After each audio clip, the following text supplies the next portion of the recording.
하늘을 지배하는 기술의 최전선. 오늘은 동북아 군사 균형을 바꿀 수도 있는 전투기 청두 J-20에 대해 깊이 있게 이야기해 보겠습니다. 한국의 2026년 국방 전략 속에서 이 기체가 어떤 의미를 가지게 될까요? 단순한 중국의 스텔스 전투기 그 이상일지, 아니면 기술적 한계에 갇힌 상징에 불과할지 지금부터 살펴보겠습니다. 먼저 외형부터 이야기해 보겠습니다. J-20은 첫 공개 당시부터 많은 이목을 끌었습니다. 날렵하게 뻗은 기수, 스텔스 설계를 강조한 공기흡 입구, 그리고 전형적인 카나드 델타 날개 구조가 눈에 띄죠. 전통적인 F-22 랩터나 F-35위 외형과는 다른 독창적인 디자인을 채택했습니다. 전방 카나드는 스텔스 성능을 떨어뜨린다는 논란도 있었지만 중국은 기동성과 항공역학적 안정성을 위해 이를 과감히 유지했습니다. 외형만 놓고 본다면 확실히 미래지향적이고 중국이 세계 군사 기술 무대에 본격적으로 도전장을 내민 상징적 작품이라 할 수 있습니다. 엔진 성능을 살펴보면 J-20이 가장 큰 약점이자 동시에 가능성이 열려있는 부분입니다. 초기 모델은 러시아산 AL-31F 엔진을 사용했지만 중국은 독자 개발한 WS-10 시리즈와 최신형 WS-15 엔진으로 점차 교체를 시도하고 있습니다. WS-15가 안정적으로 장착된다면 J-20은 초음속 순항, 즉 슈퍼 크루즈 성능을 발휘할 수 있고, 이는 단순한 4세대 기와의 차별점이 됩니다. 하지만 현재까지는 완전한 성능 안정화의 의문이 제기되고 있습니다. 일부 보고에 따르면 엔진 신뢰성과 내구성이 아직 서방 전투기 수준에 미치지 못한다고 합니다. 그럼에도 불구하고 중국은 국산 엔진 자립을 위해 막대한 자원을 투입하고 있으며 2026년까지 실전 배치될 모델에서는 상당한 개선이 예상됩니다. 무장 성능 역시 빼놓을 수 없습니다.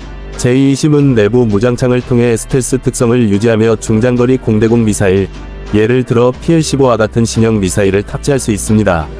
이는 단순히 근접 공중전을 넘어서 원거리에서 상대 전투기를 제압할 수 있는 능력을 의미합니다.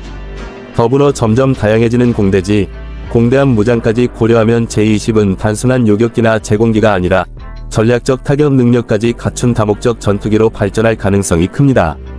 그렇다면 가격은 어떨까요? 정확한 공식 가격은 공개되지 않았지만 전문가들은 한 대당 약 1억 1천만 달러에서 1억 2천만 달러 수준으로 추정하고 있습니다. 이는 미국의 F-35보다는 조금 비싸고 F-22보다는 저렴한 위치에 놓입니다.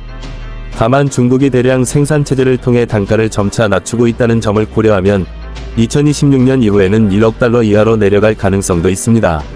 문제는 단순한 기체 가격만이 아니라 유지 보수와 전자장비 업그레이드 비용이 상당히 크다는 것이죠.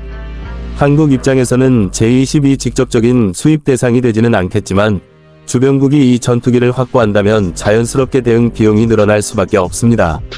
그렇다면 J-20의 실제 운용 능력은 어떨까요? 이미 중국은 수십 대의 J-20을 실전에 배치했고 공군 훈련에서도 활발히 사용 중입니다.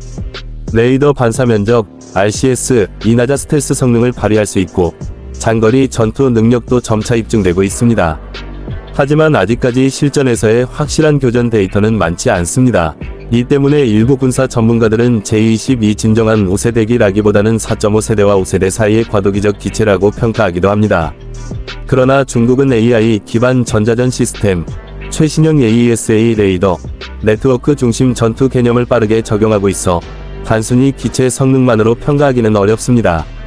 한국과의 관련성을 짚어보겠습니다. 한국은 2032년까지 KF-21 보라매를 120대 이상 확보할 계획을 세우고 있고 이미 F-35A를 도입해 스텔스 전력도 갖추고 있습니다. 그렇다면 J-20은 한국에 어떤 의미를 가지게 될까요? 바로 동북아 공중전력의 새로운 경쟁자라는 점입니다. 만약 중국이 J-20을 대량으로 운용하게 된다면 한국 공군은 단순히 북한뿐 아니라 중국과의 공중력 균형도 신경 써야 합니다. 이는 한국의 국방 전략에서 큰 변수로 작용할 수밖에 없습니다. 2026년을 기준으로 보면 J-20은 점차 안정화 단계에 접어들 것으로 보입니다. 중국의 방대한 산업력과 빠른 기술 발전 속도를 감안하면 2026년에는 WS-15 엔진이 본격적으로 장착되고 다양한 업그레이드가 이루어진 개량형 모델이 등장할 가능성이 큽니다. 이는 한국과 미국 동맹의 전략 구도에도 영향을 미칠 수 있죠. 미국이 동북아에 더 많은 스텔스 전력을 배치하게 되고 한국 역시 KF-21과 F-35의 전력 배치 속도를 앞당기려 할 수 있습니다. 정리해 보겠습니다. J-20은 아직 논란이 많은 기체이지만 중국이 독자적으로 5세대급 전투기를 개발해 실전에 투입했다는 사실만으로도 이미 엄청난 의미가 있습니다. 외형은 독창적이고 공격적이며 엔진 성능은 발전 중이지만 여전히 과제가 남아 있습니다. 가격은 고가이지만 대량 생산으로 경쟁력이 확보될 수 있고 무엇보다 중국의 전략적 의지를 보여주는 상징적 무기라는 점이 핵심입니다. 한국이 2026년 이후 맞이할 하늘은 단순히 북한과의 대결만이 아니라 제20을 비롯한 중국 전력과도 긴밀히 연결될 것입니다. 과연 제20은 동북아 하늘의 새로운 지배자가 될까요? 아니면 기술적 한계 속에 머물까요? 앞으로의 전개가 매우 흥미로울 수밖에 없습니다.